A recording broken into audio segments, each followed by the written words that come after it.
Welcome. Hi, I'm Dawn Marie. You guys know me from all over Facebook and Twitter. And I'm so glad you do. So I told you. Oh, I informed you thusly. I'm sorry I didn't tell you so. That would be awful to say. The title of the episode, We Are Your Overlords, comes from the song, the Immigrant Song. I almost forgot the damn name. Anyway, the Immigrant Song is about conquest by the Vikings and any number of other things. They don't say it after, they say it before. Because if you can keep a team from winning when they really need to, like we did Boston, they could have closed out. That's like double match point they blew. Now they're down to the very last match point, and we've seen everything they're going to try.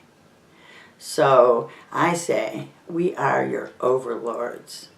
Okay, the thing that we're going to move through today is about fan dystrophy and conspiracy theories. So let me just tell you, keep this in mind. Learn a version of it and say it to your friends. If it is a sin to covet honor, I'm the most offending soul alive. Okay? Don't worry about it. Don't worry about it.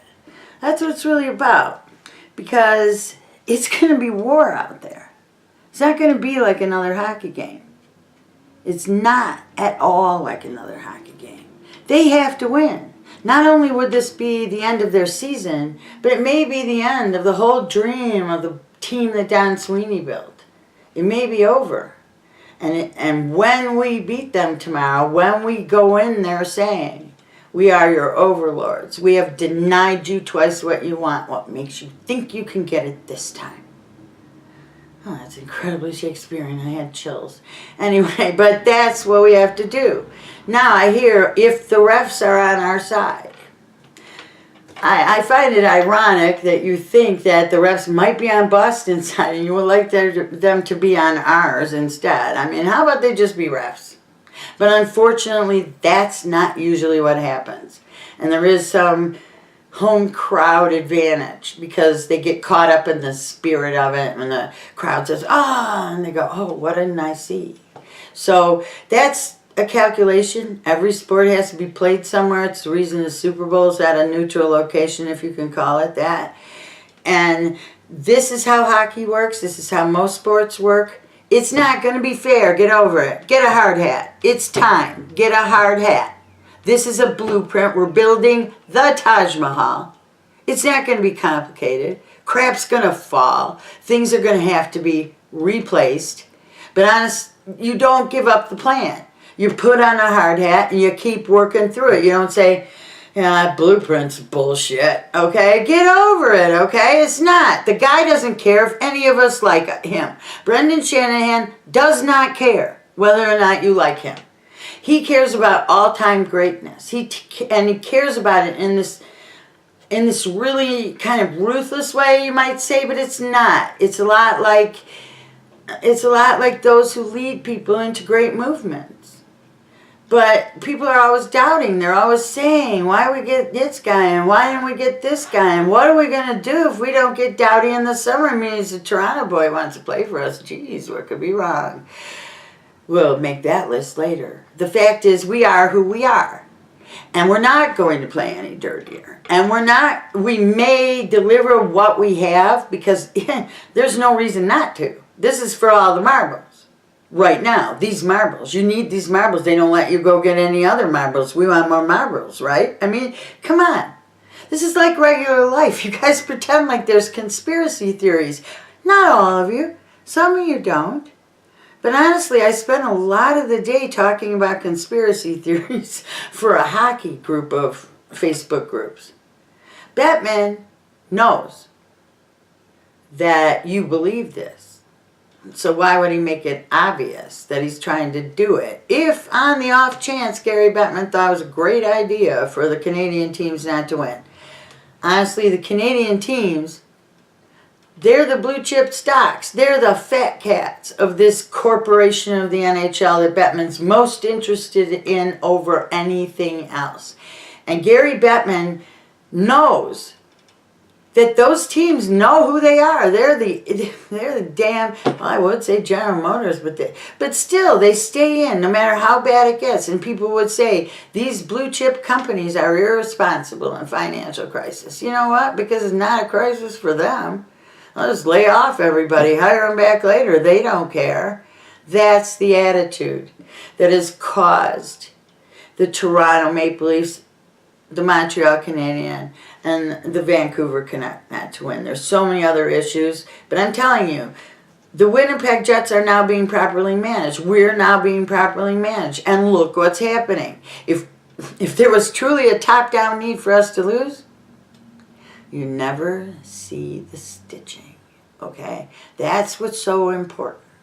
Real conspiracies that really work, they kind of stay secret. So, you know, you're going to have to give up on that. Also, the idea that rules protect you, this is a hard one. This is a modern society issue, really, almost, but we don't have time for that. We got a damn Game 7 to play.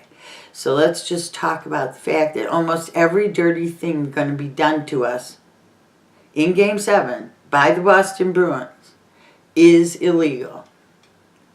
Okay? So I'm sure you all feel safer now, and we will go away knowing that if we don't win, we can always qualify for the Good Excuses Cup. Yeah, that's no fun. Whatever happens out there, it doesn't matter. We have to win. I don't want to hear the excuses. I don't want to hear it was too, and they cheated, and this one and that one caused us to lose. And I had a hangnail, and nobody passed a rule to fix it.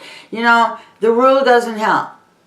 And also it doesn't help to tell me how many dirty things Brad Marchand did that the league didn't punish him for. You listen to their argument. You have to be able to say with some preponderance of the evidence that he intended or was guilty of breaking a rule.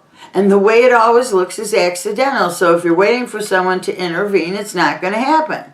Let's buck up, sissy pants. This is fan dystrophy. This is when I first heard it, I thought, what a crackpot are you, Brendan? But honestly, he's right. You're not ready to win. And all you have to do is decide to be ready to win. Stop saying, I've lived through no-ness. I've lived through Fletcher. I've lived through, you know what? Again, Good Excuses Cup line starts somewhere outside Alpha Centauri, okay? You might get waited on. It's like the driver's bureau, okay? You just stand in line. You don't even know if you're ever going to get to the front.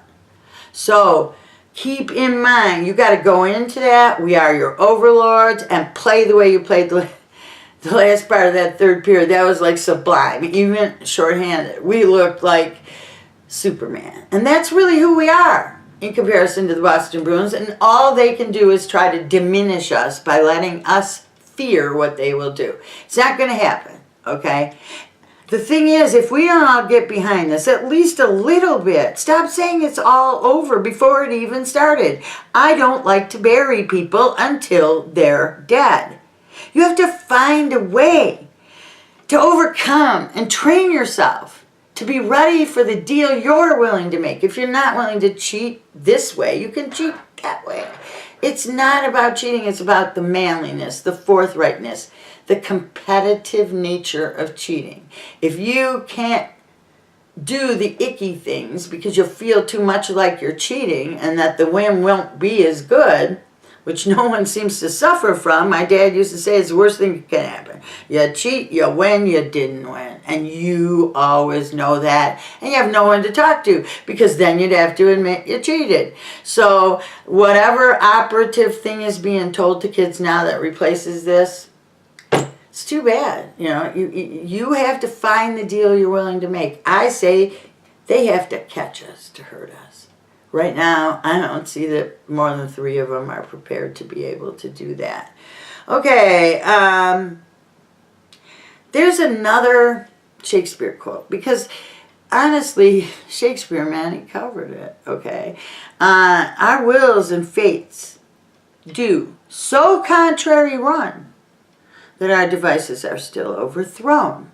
In other words, whatever good we have in our will and faith, we're still going to be defeated by the fact that we can't even agree on what our goal is. All right, we're going to go out there, we're going to take Game 7, and we're going to move on to Tampa Bay, and boy, should they be shaking. And we go in there with the attitude of conquest, and we will conquer. And there's nothing wrong with conquest, whoever wants to make a big deal out of that. All right, this is True to Blueprint. I'm Dawn Marie Sargent. Like, subscribe, and share, okay? Somebody said I haven't shared you with my contacts list. Okay, I'm not the kind of person who says, but everyone you know needs to watch me. But if you like me, if you think I'm valuable, if you think I'm good, and, you know, golly gee, what would I have done to make you think otherwise? You need to tell everybody you know, okay? Those idiots you hate on the TV shows, they're being empowered by the fact you continue to watch and talk about them.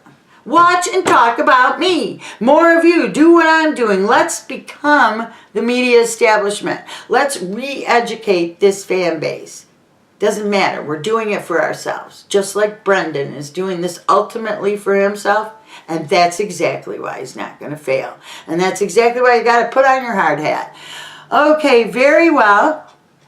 I will be back as the Toronto Maple Leafs will continue the season. I promise.